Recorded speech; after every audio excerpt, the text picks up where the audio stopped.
Last lecture में अपन ने in general distance, displacement, speed, velocity, acceleration, average velocity, average acceleration, इन सब की बात की थी।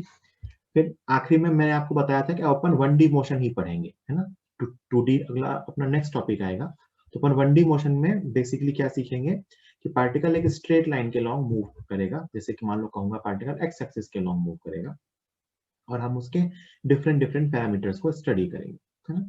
उसमें भी हम जिस केस को स्पेसिफिकली बहुत ज्यादा सीखते हैं, that is uniformly accelerated motion, कि अगर पार्टिकल का एक्सेलरेशन कांस्टेंट हो तो हमें उसकी मोशन को स्टडी करना आना चाहिए, जिसके लिए हम इक्वेशन ऑफ मोशन डिराइव करेंगे, है ना। तो आज उसी पार्ट पे चलेंगे। ठीक, तो सबसे पहले अपन अगर रेक्टिलिनियर मोशन की बात करें कि सिंपली कि अगर पार्टिकल एक्स एक्सिस के लॉन्ग मूव करता है ना, तो मान लो पार्टिकल है, ये अपना ओरिजिन मान लो x इक्वल टू 0, है ना। और पार्टिकल की मोशन मान लेते हैं यहां से स्टार्ट होती है x equal to X naught से, है ना। और ये कोई x है, जनरल x, है ना। यहाँ पे इसकी वेलोसिटी u थी, यहाँ पे इसकी वेलोसिटी v है ना। अच्छा, इसको x नॉट ना देख के चलो एक काम करता हूं, मैं x इनिशियल x फाइनल लिख देता हूं। इसको लिख देता हूं x इनिशियल, इसको लिख देता हूं x फाइनल, है ना। कि पार्टिकल इनिशियल से फाइनल गया, जहां से जर्नी स्टार्ट हुई वहां पे वेलोसिटी u थी, जहां वेलोसिटी यहां तक पहुंचे यहाँ वेलोसिटी v है। और यहाँ पे से जर्नी स्टार्ट हुई थी, तो जहां से जर्नी स्टार्ट होती है वहां से t इक्वल टू 0 लेते हैं। What is t equal to 0? तो t इक्वल टू 0 कहने का मतलब है कि हम अपनी मोशन को यहां से ऑनवर्ड स्टडी करेंगे, है ना भाई। कहीं ना कहीं से अपने को शुरुआत करनी होती है। जैसे एग्जाम्पल के लिए मान लो कोई बच्चा इस बैच में आज ज्वाइन करे, तो मैं उसे कहूंगा तुम्हारा t इक्वल टू 0 आज है, मतलब वो आज से स्टार्ट करेगा पढ़ना। कोई 2 दिन पहले ज्वाइन हुआ था तो उसने अपनी जर्नी 2 दिन पहले स्टार्ट करी थी। कोई 10 दिन पहले ज्वाइन हुआ था तो उसने अपनी जर्नी 10 दिन पहले स्टार्ट करी थी, है ना। तो t इक्वल टू 0 एक्चुअली कहीं भी हम फिक्स करते हैं जहां से हम अपनी कहानी स्टार्ट करते हैं। तो मान लो t इक्वल टू 0 से मैंने मोशन को स्टडी करना स्टार्ट किया। क्या इससे पहले भी मोशन हुई होगी? बिल्कुल हुई होगी, लेकिन हम उसकी स्टडी नहीं कर रहे। So t equal to 0 is the reference of time from where we are starting to study our motion. इसके पहले भी कुछ टाइम बीता होगा, जहां भी कुछ हो सकता है मोशन हुई होगी, हमें उससे कोई मतलब नहीं है। हमें यहां से मतलब है जब t इक्वल टू 0 पे पार्टिकल x इनिशियल, जहां पे पार्टिकल x इनिशियल वाले पॉइंट पे था और उसकी वेलोसिटी u थी, है ना। और पार्टिकल कहां तक गया? x फाइनल वाले पॉइंट तक, जहां उसकी वेलोसिटी v है, और ये टाइम कुछ t इक्वल टू t। तो पार्टिकल की वेलोसिटी u से v हुई, है ना। ठीक, अब इस जर्नी में पार्टिकल की वेलोसिटी चेंज हुई, है ना। डायरेक्शन में तो चेंज नहीं हुई, लेकिन मैग्नीट्यूड में चेंज हुई है, u से v हुई है ना। तो मैं कहूं कि क्या एक्सेलरेशन होगा? तो बिल्कुल होगा। अगर मैं कहता कि पार्टिकल इनिशियल से फाइनल कांस्टेंट स्पीड से जाता या कांस्टेंट वेलोसिटी से जाता, तो एक्सेलरेशन 0 होता। लेकिन u से v तक पार्टिकल की मोशन चेंज हुई है, या कहूं तो उसकी वेलोसिटी चेंज हुई है, तो पार्टिकल एक्सेलरेट होगा। ये एक्सेलरेशन यूनिफॉर्म भी हो सकता है और नॉन यूनिफॉर्म भी हो सकता है, कैसा भी हो सकता है। अभी अपन स्टडी कर रहे हैं कि यहां से यहां तक पार्टिकल का एक्सेलरेशन कांस्टेंट था, है ना। एक्सेलरेशन कैसा था? कांस्टेंट मान रहे हैं। आगे चल के अपन इस केस को वेरिएबल एक्सेलरेशन के लिए भी स्टडी कर सकते हैं कि u से v वेरिएबल एक्सेलरेशन के साथ हो रहा है और a का कुछ फंक्शन दिया हुआ। अभी अपन मान रहे हैं कांस्टेंट, है ना? तो मैं आपसे कुछ टर्म्स पूछ रहा हूं, ध्यान से देखना। सबसे पहले मैं आपसे कहूं कि डिस्प्लेसमेंट को क्या लिख सकते हो? डिस्प्लेसमेंट, तो डिस्प्लेसमेंट होता है final position minus initial position. This is displacement, है ना। अच्छा, यहां से यहां तक टाइम के कितना लगा? तो delta T is equal to T, है ना। इनिशियल वेलोसिटी क्या थी?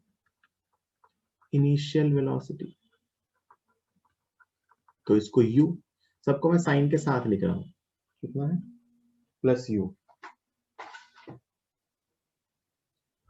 फाइनल वेलोसिटी प्लस v, और एक्सेलरेशन भी उस तरफ ही है, acceleration is equal two plus a। Displacement is x final minus x initial. ठीक है, चलो अब मुझे बताना है कि मैं अगर इसे इंस्टेंटेनियस के फॉर्म में लिखना चाहूं तो ध्यान से देखना, फर्स्ट इक्वेशन मोशन डिराइव कैसे होके आती है with the help of calculus. कि अगर बेटा मैं लिखूं कि किसी भी इंस्टेंट पे, किसी भी जनरल इंस्टेंट पे जो पार्टिकल की वेलोसिटी होती है v, है ना, किसी भी जनरल इंस्टेंट पे v, इसको मैं लिख सकता हूं dx अपॉन dt, है ना। क्या लिख सकता हूं? dx अपॉन dt, किसी भी जनरल इंस्टेंट पे वेलोसिटी। अच्छा एक काम करो, इसको ना थोड़ा चेंज करके लिख लो, वरना वो तुम कंफ्यूज हो सकते हो। इसको भी इनिशियल फाइनल की टर्म में लिख लो अभी, फिर बाद में u और v लिख दूंगा। इसको v इनिशियल, इसको v फाइनल, तो इनिशियल वेलोसिटी को v इनिशियल, फाइनल वेलोसिटी को v, है। तो किसी भी जनरल पॉइंट, मान लो जब पार्टिकल यहां होगा कहीं किसी भी जनरल पॉइंट पे, तो मान लेते हैं उसकी वेलोसिटी v होगी। एक जनरल पॉइंट माना बीच में, वहां वेलोसिटी v है और वो पॉइंट कुछ x है ना। पार्टिकल x इनिशियल से स्टार्ट हुआ था, x फाइनल तक जाएगा, उसकी वेलोसिटी v इनिशियल से स्टार्ट हुई है, v फाइनल तक जाएगी, t इक्वल टू 0 से t इक्वल टू t तक। बीच में कोई एक जनरल टाइम आया है जिसपे मैं मान रहा हूं कि पार्टिकल की जो वेलोसिटी है वो v है और वो x पॉइंट पे है। तो मैं लिख सकता हूँ v is equal to dx upon dt। क्यों? क्योंकि ये अपन ने सीखा था, है ना, dx अपॉन dt को अपन v लिख सकते हैं, मतलब rate of change of position with respect to time is velocity.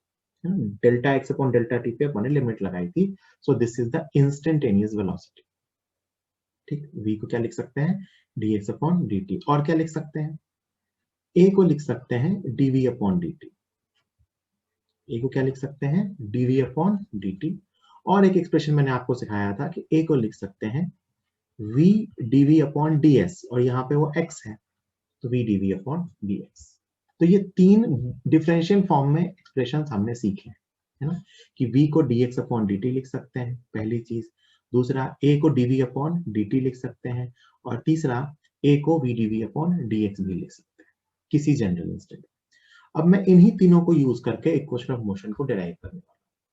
पहली इक्वेशन ऑफ मोशन जो डिराइव होके आती है वो है v equal to u plus A T, जो अपन ने बचपन में सीखा था और अपन ने 9th में उसको डिराइव भी किया था। पहली एक्सप्रेशन क्या है? v is equal to u plus A T. अब मैं इसी एक्सप्रेशन को अभी कैलकुलस की हेल्प से डिराइव करूंगा, है ना। कैसे करूंगा देखो ध्यान से। ये जो मैंने लिखा है ना बेटा a equal to dv upon dt, इसको ऐसे ही लिख लो, a is equal to dv upon dt। बिल्कुल सिंपल है। अब dt को इस तरफ ले जाओ तो ये बचेगा dv is equal to a dt। क्या बचेगा? dv is equal to a dt। इस फंक्शन को दोनों साइड इंटीग्रेट कर लो, है ना। ठीक, t की लिमिट कहां से कहां तक? 0 से t तक। और वेलोसिटी की लिमिट कहां से कहां तक? v इनिशियल से v फाइनल तक। तो जब इसको इंटीग्रेट करेंगे तो dv का इंटीग्रेशन v होगा और वो बचेगा v final minus v initial is equal to, a constant है, ध्यान से सुनना, a कांस्टेंट है इसीलिए उसको बाहर निकाल देंगे और फिर dt का इंटीग्रेशन t बचेगा, तो ये बचेगा 80। ये क्या बचेगा? 80। याद रखना, अगर यही a कांस्टेंट नहीं होता तो ये a बाहर नहीं आ पाता, इसीलिए कहते हैं ये equation of motion constant acceleration के लिए ही सही है, अदरवाइज आप a को बाहर नहीं निकाल पाते। तो यहां से सॉल्व होकर कितना आ गया? v final is equal to v initial plus a into v final equal to v initial plus a T, जिसको आप v equal to u plus a T कहते हैं। इसको अपन मानते हैं फाइनल वेलोसिटी, ये इनिशियल, ये एक्सेलरेशन, ये टाइम। तो ये पहली इक्वेशन ऑफ मोशन है जिसको मैंने कैलकुलस की हेल्प से डिराइव किया, कि मैंने किसी भी इंस्टेंट पे एक्सेलरेशन को लिखा dv अपॉन dt, फिर मैंने क्या किया कि उसको मैंने इंटीग्रेट कर दिया दोनों साइड। तो ये फर्स्ट एक्सप्रेशन था। अब आता है दूसरा एक्सप्रेशन, कि आपको बताना है कि अगर v equal to dx upon dt दिया हुआ है तो आपको उसकी हेल्प से x और t के बीच का रिलेशन लाना होता है, डिस्प्लेसमेंट और टाइम के बीच का, है ना। तो ध्यान से देखिए सेकेंड एक्सप्रेशन। सेकेंड एक्सप्रेशन आपका सॉल्व होकर आता क्या था? Displacement equal to ut plus half at square. This was the second equation, है ना। अब इसको लेके आना है मुझे। अब ये कहां से लाऊंगा? आप देखिए ध्यान से, v को लिख सकते हैं dx अपॉन dt, लिख सकते हैं ना। तो v को लिख लीजिए यहां से dx अपॉन dt, किसी टाइम पे वेलोसिटी को dx अपॉन dt। तो dx को क्या लिख सकते हो, v dt, है ना। अच्छा, v को क्या लिख सकते हो, v को लिख सकते हो आप u प्लस ए टी, लिख दो। v को लिख सकते हो u plus A T into D T. किसी भी टाइम पे जो वेलोसिटी है उसको मैं u प्लस ए टी लिख सकता हूँ इंस्टेंटली। तो ये dx क्या आएगा यहाँ से, u dt plus A T D T, दोनों तरफ इंटीग्रेट करो, है ना। अब देखना लिमिट्स, x की वैल्यू, x कहां से कहां तक गया है, इनिशियल से फाइनल, x इनिशियल से x final. u initial velocity है वो बाहर आ जाएगा, t की लिमिट 0 से t तक, a की यहां भी t की लिमिट 0 से t तक। u और a बाहर है, ये बाहर आ जाएंगे। u is the initial velocity, इसको v इनिशियल लिख रहे हो, है ना। तो ये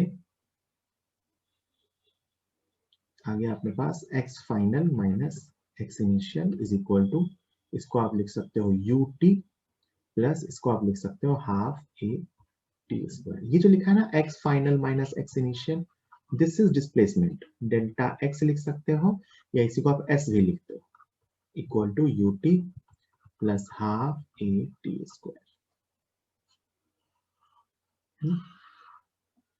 ये चेंज इन पोजीशन लिखा हुआ है या चेंज इन x कोऑर्डिनेट, है ना। Third, x final minus x initial, अगर x इक्वल टू 0 होगा, x पहले 0 दिया होगा, तो ये x फाइनल जो होगा वही पार्टिकल का x कोऑर्डिनेट होगा, अदरवाइज वो डेल्टा x आएगा। Displacement equal to ut plus half a t square. और थर्ड इक्वेशन कहां से लाएंगे, तो a equal to v d v upon d s अपने को पता होता है, क्योंकि थर्ड इक्वेशन आती तो ये है, V square equal to u square plus two a s, मतलब फाइनल वेलोसिटी का square equal to initial velocity का square plus two a s, ऐसा लिखते हैं अपन।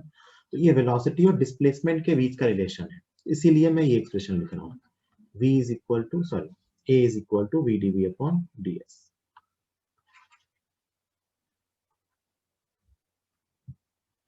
a is equal to v d v upon, यहाँ पे dx लिख देता हूँ क्योंकि डिस्प्लेसमेंट x की टर्म में है ना। अब dx को उस तरफ ले जाओ, तो v dv is equal to a dx, है ना। अब दोनों साइड इंटीग्रेट करो, v की लिमिट u से v इनिशियल वेलोसिटी से फाइनल वेलोसिटी, या v इनिशियल से v फाइनल, और x की लिमिट x इनिशियल से x फाइनल। ये कितना आ गया, v स्क्वायर बाई 2 में लिमिट रखेंगे तो v square minus u square by 2 is equal to a into x final minus x initial. तो यहां से आ गया v square minus u square is equal to 2a s, displacement जिसको लिखते थे, so this is v square equal to u square plus 2as। ये तीनों फॉर्मूलों का प्रूफ है with the help of calculus, है ना। डिस्प्लेसमेंट को मैं लिख रहा हूं final position minus initial position, so it is the displacement vector x final minus x initial, यही होता है क्योंकि डिस्प्लेसमेंट, ठीक। ये तीनों फॉर्मूले अपने कैलकुलस की हेल्प से प्रूफ होते हैं। अभी और चीजें देखो, तो अभी तक आपने क्या क्या लिखा फाइनली प्रूफ करके, तो आपने तीन बेसिक फॉर्मूले लिखे हैं, v is equal to u plus A t, second s is equal to u t plus half a t square, third v square equal to u square plus 2as। ये आपने तीन फॉर्मूले लिखे। मैं एक चौथा फॉर्मूला भी बता रहा हूँ, और दो तीन और बताऊंगा मैं इवेंचुअली आपको। चौथा मैं आपको बता रहा हूँ कि आप ना डिस्प्लेसमेंट को ये भी लिख सकते हो, displacement equal to u plus v by 2 into t, है ना। क्योंकि अगर ये मोशन यूनिफॉर्मली एक्सेलरेटेड है तो मैं इसकी एवरेज वेलोसिटी को u प्लस वी बाई 2 लिख सकता हूँ। क्या एवरेज वेलोसिटी हमेशा u प्लस वी बाई 2 हो सकती है? नहीं, लेकिन क्योंकि मोशन यूनिफॉर्मली एक्सेलरेटेड है तो मैं एवरेज वेलोसिटी को u प्लस वी बाई 2 लिख सकता हूँ। कैसे लिख सकता हूँ आप ये भी सोच सकते हो, है ना। अगर आप कहो कि इफ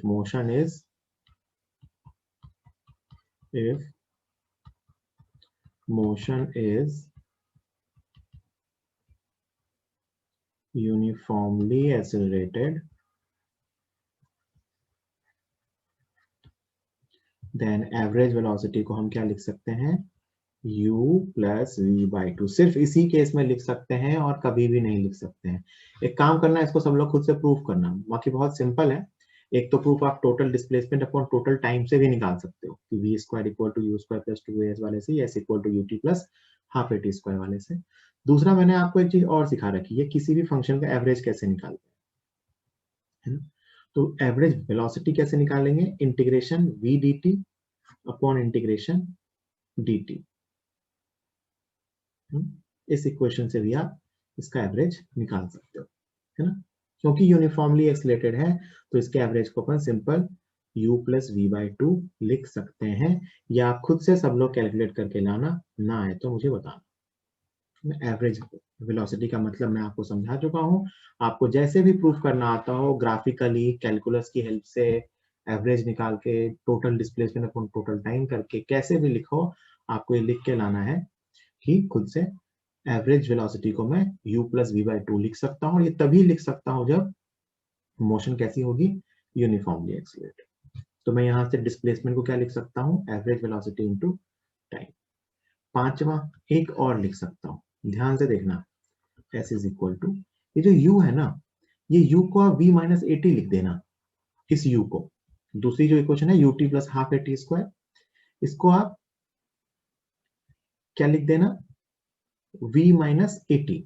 तो ये एक्सप्रेशन बन जाएगा vt minus half a T, क्या बन जाएगा, vt minus half a t square, है ना।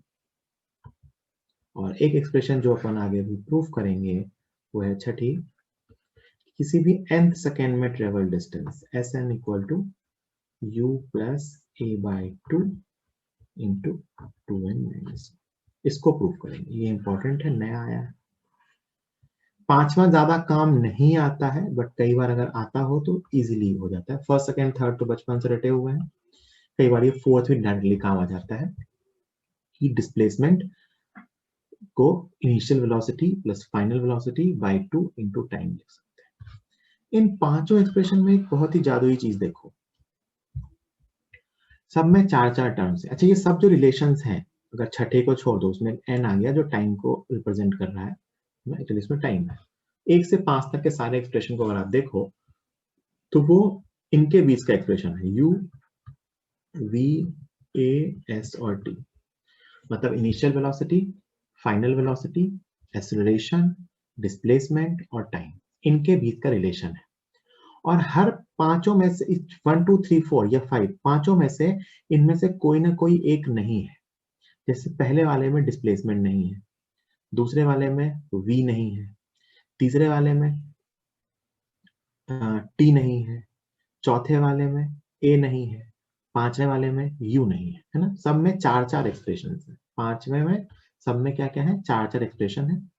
तो मान लो कभी आपसे वेलोसिटी, डिस्प्लेसमेंट और एक्सेलरेशन के बीच का रिलेशन की बात हो रही है, मतलब टाइम नहीं पता है, तो ऑब्वियस ही बात है थर्ड इक्वेशन यूज करेंगे।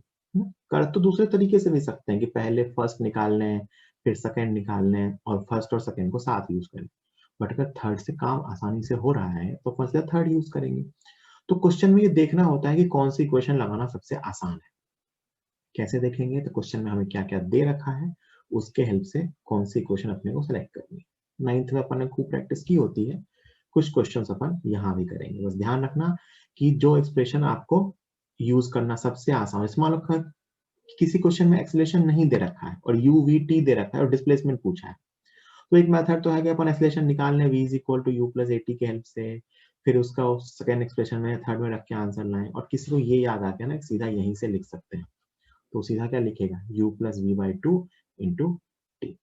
और इन सब में सबसे इंपॉर्टेंट बात इन सारे एक्सप्रेशंस में क्या है, 6 के 6 में जो गलती आपको नहीं करनी है कि this is true only when acceleration vector is constant. Acceleration vector क्या हो, कांस्टेंट, मतलब एक्सेलरेशन मैग्नीट्यूड में भी कांस्टेंट हो और डायरेक्शन में भी कांस्टेंट हो। क्योंकि ध्यान से देखो, इन सारे डेरिवेशंस में मैंने a को इंटीग्रेशन से बाहर निकाल के इंटीग्रेट किया है, नहीं तो मुझे a का फंक्शन रखना पड़ता। सबके सब इंटीग्रेशन में मैंने a को बाहर निकाला और तब इंटीग्रेट हुआ है, अदरवाइज इंटीग्रेट नहीं कर पाते। तो एक तो इंपॉर्टेंट बात यह है कि तभी लगाएंगे जब ए कांस्टेंट है, ए कांस्टेंट नहीं हुआ तो बेसिक इस इंटीग्रेशन में वैल्यू रख के इंटीग्रेट करनी पड़ेगी। दूसरा, इस चीज का ध्यान रखेंगे कौन सी इक्वेशन कहाँ लगेगी। और तीसरी बात जो बहुत ही ध्यान देने वाली है कि क्योंकि इन 5 में से 4 टर्म वेक्टर है, u, v, a और s, तो u, v, a और s are kept with proper sign, are kept with proper sign। t तो t है, बट u, v, a और s को प्रॉपर साइन के साथ रखेंगे। मतलब अगर वो पॉजिटिव डायरेक्शन में है तो पॉजिटिव, निगेटिव डायरेक्शन में है तो निगेटिव, है ना। Initial velocity, final velocity, acceleration और डिस्प्लेसमेंट को हमेशा कैसे पुट करेंगे, उनके साइन के साथ, प्लस या माइनस। कैसे डिसाइड करते हैं मैंने बताया था, अगर ये चीजें पॉजिटिव में है तो पॉजिटिव लेंगे, निगेटिव में है तो निगेटिव लेंगे। अब आप यहां तक नोट करोगे, फिर मैं ये 6th इक्वेशन डिराइव करके बताऊंगा। जल्दी से लिखिए, किसी को कोई डाउट हो तो अनम्यूट करके पूछ सकते हैं।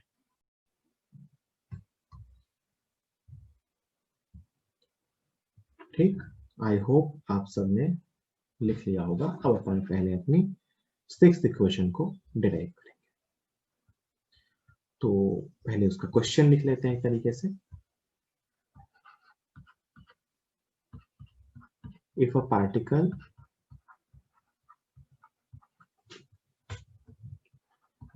starts with initial velocity u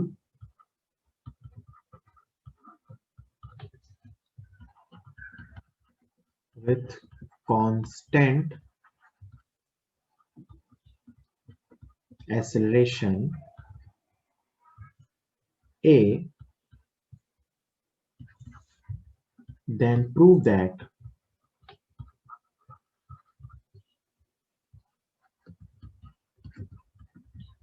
displacement in nth second can be given by Sn equal to u plus a by 2 into 2n minus 1. The displacement in the nth second can be given by Sn equal to u plus a by 2 into 2n minus 1. देखना ध्यान से। सबसे पहले तो समझते हैं nth second का मतलब क्या होता है। मान लो मैं आपसे कहूं ना फर्स्ट सेकेंड, समझना, फर्स्ट सेकेंड। तो फर्स्ट सेकेंड क्या है, एक इंटरवल है 1 सेकेंड का, t इक्वल टू 0 से t इक्वल टू 1 तक। मैं आपसे कहूं सेकेंड सेकेंड, तो सेकेंड सेकेंड क्या है, t इक्वल टू 1 से t इक्वल टू 2 तक का इंटरवल है। मैं आपसे कहूं फोर्थ सेकेंड, फोर्थ सेकेंड मतलब t इक्वल टू 3 से t इक्वल टू 4 तक का इंटरवल। लॉजिकल बात है ये कि मैं कहूं 8 सेकेंड क्या होगा, तो 7वें सेकेंड से 8वें सेकेंड। 8 सेकेंड क्या है, तो t इक्वल टू 7 से t इक्वल टू 8। मतलब ये सब एक एक सेकेंड के इंटरवल्स हैं। तो मैं पूछूं nth सेकेंड क्या है, तो nth सेकेंड है t equal to n minus 1 से t इक्वल टू n। इनके बीच का 1 सेकेंड का इंटरवल है ना। t nth second is the interval between t equal to n minus 1 to t equal to n। यहां से यहां तक का जो 1 सेकेंड, मैं कहूँ 40वां सेकेंड, तो 39 सेकेंड से 40 सेकेंड के बीच तक का जो टाइम है उसको मैं कहूंगा 39वां सेकेंड, है ना। तो nth सेकेंड बोलूंगा मैं t equal to n minus 1 से t इक्वल टू n तक के बीच के टाइम। तो मुझे ना इस nth सेकेंड का डिस्प्लेसमेंट बताना है ना, s nth सेकेंड का। तो मैं क्या लिख सकता हूँ कि nth सेकेंड का डिस्प्लेसमेंट जो होगा, लॉजिकल सी बात है, अगर मैं n सेकेंड के टोटल डिस्प्लेसमेंट में से n माइनस 1 सेकेंड का डिस्प्लेसमेंट माइनस कर दूं तो मुझे n सेकेंड का डिस्प्लेसमेंट आ जाएगा।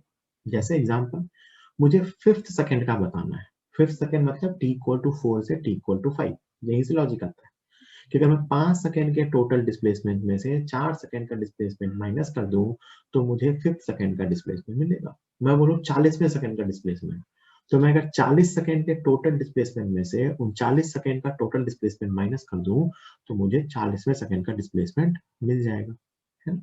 उसी चीज को यहाँ यूज करेंगे कि n सेकेंड का displacement minus n minus 1 second. तो पहला यहाँ t इक्वल टू n है और यहाँ t equal to n minus 1 है, तो दोनों डिस्प्लेसमेंट लिख दो, u पता है तो इसको क्या लिखोगे, ut plus half a t square, तो un plus half a n square, ये पहला displacement, ut plus half a t square minus दूसरा डिस्प्लेसमेंट ut प्लस हाफ ए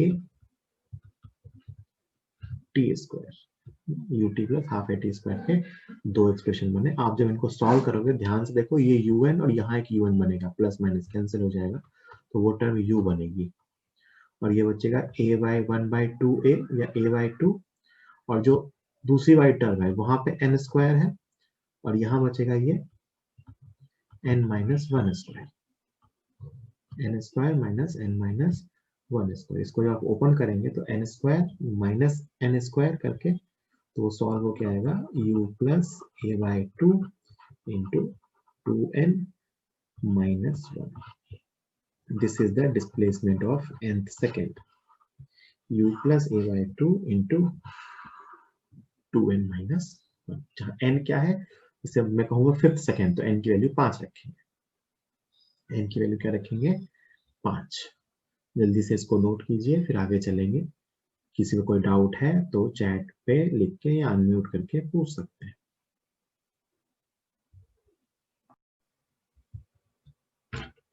ठीक है, चलिए क्वेश्चन करना स्टार्ट करते हैं। पहले बिल्कुल ही basic fundamental question,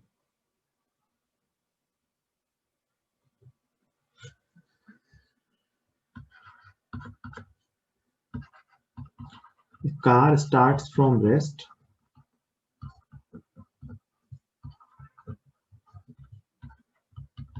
with constant acceleration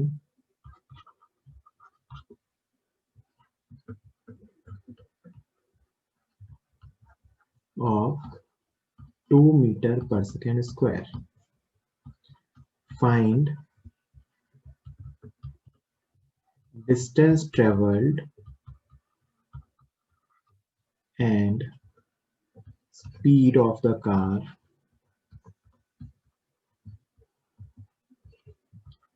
after 10 seconds. बहुत ही लल्लू सवाल है, तुम्हें इसका आंसर दोनों का बताना है सब लोगों को। Find distance travel and speed of the car after 10 seconds. Rest से स्टार्ट होता है 2 मीटर पर सेकेंड स्क्वायर के कांस्टेंट एक्सेलरेशन से, तो 10 सेकेंड के बाद इसकी स्पीड और इसकी डिस्टेंस बतानी। चलो देखो, ठीक है, कार रेस्ट से स्टार्ट होती है मतलब इनिशियल वेलोसिटी 0 है, एक्सेलरेशन कांस्टेंट है मतलब एक्सेलरेशन को मैं इधर मान सकता हूँ, कार यहाँ से स्टार्ट हुई है रेस्ट से, तो एक्सेलरेशन इस तरफ मान लेते हैं, तो एक्सेलरेशन 2 मीटर पर सेकेंड स्क्वायर पॉजिटिव, तो प्लस 2 मीटर पर सेकेंड स्क्वायर। अच्छा, पार्टिकल रेस्ट से स्टार्ट हुआ है और कॉन्स्टेंटली एक्सेलरेट होगा, तो ये कभी भी वापस घूम के नहीं आएगा और स्ट्रेट लाइन पे ही जाएगा, तो डिस्टेंस और डिस्प्लेसमेंट सेम ही आएंगे, है ना, और स्पीड और वेलोसिटी भी सेम ही आएगी हर टाइम पे। तो आपसे पूछा है कि t इक्वल टू 10 सेकेंड पे, है ना, अपने को कुछ कुछ बातें बतानी है। तो पहली इक्वेशन अपने से पूछी है डिस्टेंस ट्रेवल, तो डिस्टेंस ट्रेवल की इक्वेशन होगी s equal to ut plus half a t square, इसमें वैल्यू रखेंगे तो u 0 है, रेस्ट से स्टार्ट हुआ है, हाफ इंटू ए इंटू टी स्क्वायर, ये आ गया 100 मीटर, और स्पीड कैलकुलेट करनी है तो v is equal to u plus A t, तो 0 प्लस 2 इंटू 10 मतलब 20 मीटर पर सेकेंड। कुछ लोगों ने तो सही बताया था, बट बाकी लोगों ने जो आंसर बताए हैं, शर्म आ रही है खुद पे।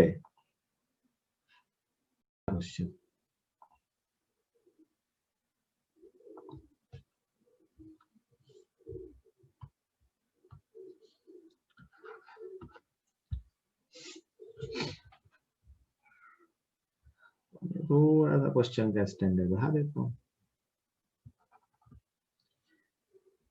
कि t इक्वल टू 0 पे ना पार्टिकल स्टार्ट हुआ है x इक्वल टू 2 मीटर से, है ना, और इसकी इनिशियल वेलोसिटी है इधर की तरफ 10 मीटर पर सेकेंड, और acceleration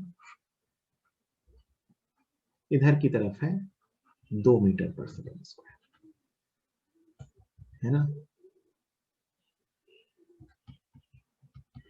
initial position, velocity and constant acceleration of particle is represented in the diagram, is represented in the diagram। ये दिखा रखा है आपको t इक्वल टू 0। इनिशियल का मतलब होता है t इक्वल टू 0 पे, ये हमेशा याद रखना। इनिशियल वर्ड मतलब t इक्वल टू 0 पे। तो हमें ये पता है कि t इक्वल टू 0 पे पार्टिकल x इक्वल टू 2 पे था, इसकी वेलोसिटी +10 मतलब पॉजिटिव की तरफ 10 थी और एक्सेलरेशन माइनस की तरफ 2 है और एक्सेलरेशन तो कांस्टेंट है।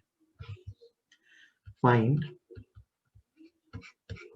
First question, velocity at t equal to 3 second। Second question, velocity at t equal to 5 second। Third question, velocity at t equal to 8 second। Fourth question, displacement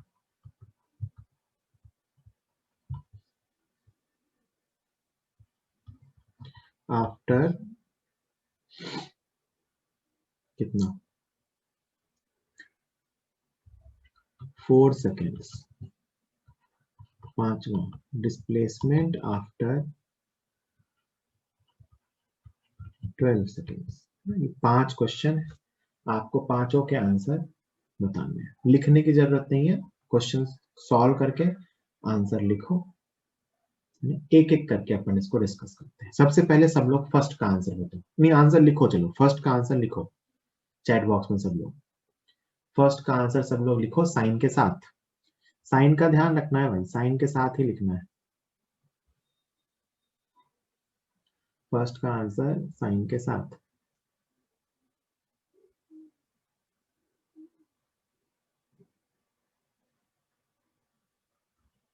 दो तीन लोगों ने लिख दिया है,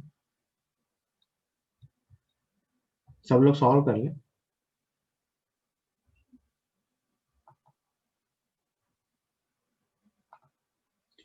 चलो एक काम करते हैं, लिखने वाला काम तुम रहने दो, तुम्हें टाइम लग जाएगा, है ना। बेकार में लिखने में दिक्कत आती है कि वो सामने नहीं दिखता है। तो अपन एक एक करके देखते हैं। सब लोगों ने आई थिंक फर्स्ट सॉल्व कर लिया होगा, तो मैं फर्स्ट बता रहा हूँ, है ना। मैं एक एक करके सॉल्व करता चलूंगा। पहले मैं फर्स्ट बता रहा हूँ कि 3 सेकंड के बाद पार्टिकल की वेलोसिटी क्या होगी। सबसे पहले तो जो डायग्राम में गिवन है उसके अकॉर्डिंग मैं ये कह सकता हूँ कि initially particle x equal to 0 पे नहीं है, x इक्वल टू 2 पे है। तो मैं पार्टिकल के लिए क्या क्या लिख सकता हूँ कि x इनिशियल की वैल्यू, initial position x equal to 2 metre है, ये आगे यूज होगा। इनिशियल वेलोसिटी +10 लिखूंगा। एक्सेलरेशन क्योंकि ऑपोजिट में है तो -2 लिखूंगा और वो कांस्टेंट है ना। ये बातें आपको दे रखी। तो पहले क्वेश्चन में पूछा है t इक्वल टू 3 पे वेलोसिटी क्या होगी। तो पहले क्वेश्चन का आंसर कि t इक्वल टू 3 पे मुझे वेलोसिटी बतानी है, तो मैं एक्सप्रेशन लिखूंगा v is equal to u plus at। Initial velocity थी 10, एक्सेलरेशन कितना है -2 इंटू टाइम कितना 4 पे पूछा था ना 3 सेकेंड पे, 3 सेकेंड पे कितना है 10 माइनस 4, सॉरी 10 माइनस 6, 10 माइनस 6 कितना आ गया +4 मीटर पर सेकेंड। +4 मीटर पर सेकेंड का मतलब ये है बेटा कि उस टाइम पे पार्टिकल की वेलोसिटी किधर की तरफ होगी, पॉजिटिव की तरफ। +4 का मतलब velocity is towards positive x। But अब लिखो मत, सुनते चलो मेरी बात, कुछ मत लिखो। तुम्हें लगता होगा भले ही आता है, फिर भी मेरी बात सुनो।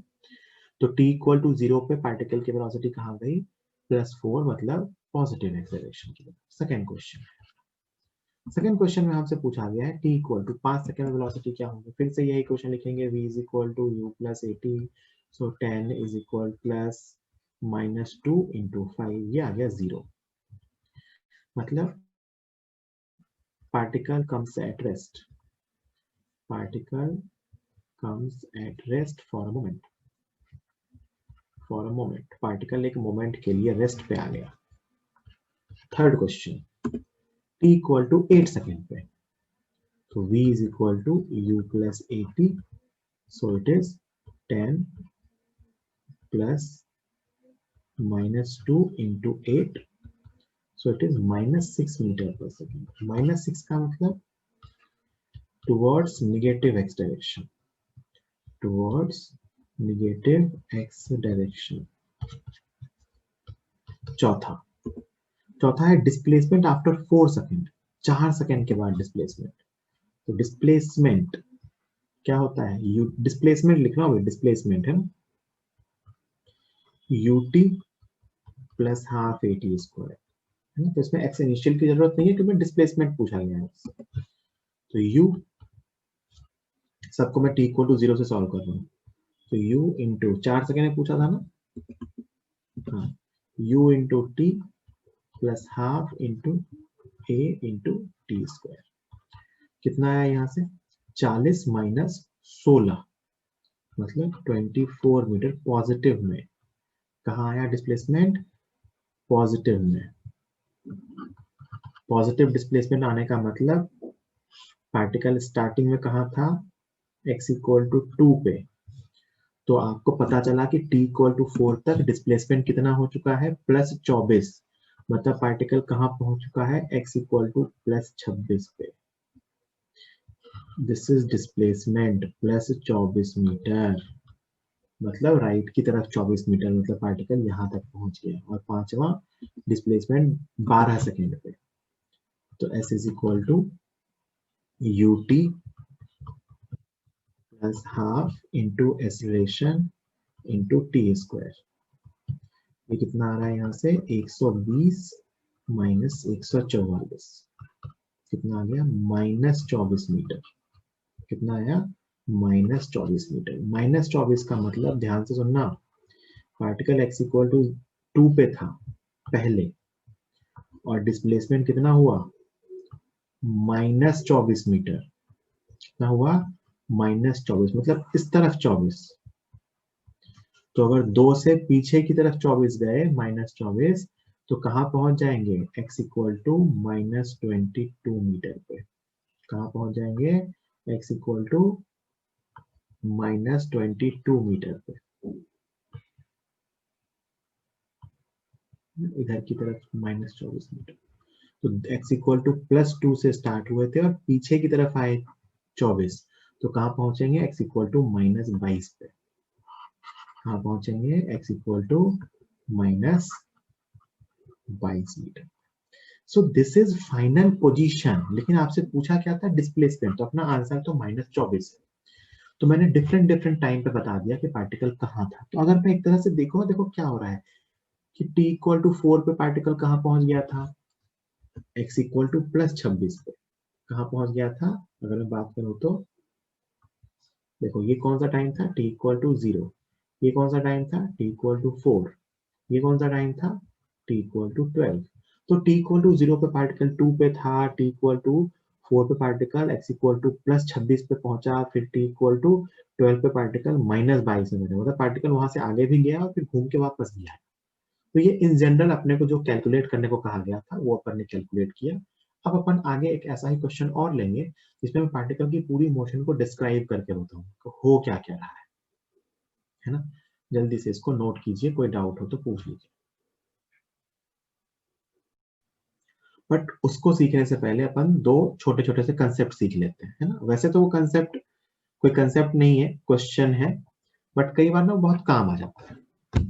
तो मैं आपको दो छोटे छोटे से कंसेप्ट समझा रहा हूँ। वो कंसेप्ट है स्टॉपिंग डिस्टेंस और stopping time. Stopping time and stopping distance.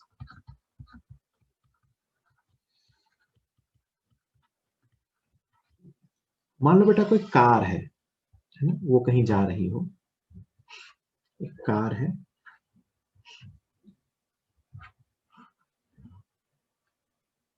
वो इस तरफ जा रही है किसी यू स्पीड से, और मैं चाहता हूं कि ये कुछ टाइम बाद ना आगे चल के रुक जाए,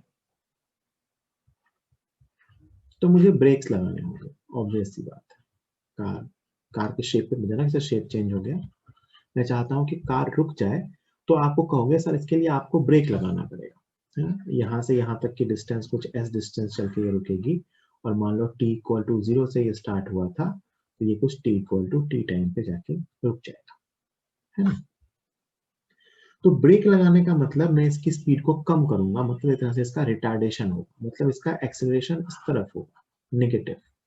अगर मैं कार की इनिशियल वेलोसिटी को पॉजिटिव मानूं, तो मैं कार को कहूंगा कि इसका जो एक्सेलरेशन है वो एक्चुअली वेलोसिटी के ऑपोजिट आएगा, तभी कार रुकेगी, है ना। तो एक कार थी जो यू स्पीड से जा रही थी, कोई भी चीज हो सकती है, पार्टिकल हो सकता है, टी टाइम पे वो रुक गई एस डिस्टेंस चल के, तो ऑब्वियस सी बात है इसके रुकने के लिए जो एक्सेलरेशन की डायरेक्शन होनी चाहिए वो इनिशियल वेलोसिटी के ऑपोजिट होनी चाहिए।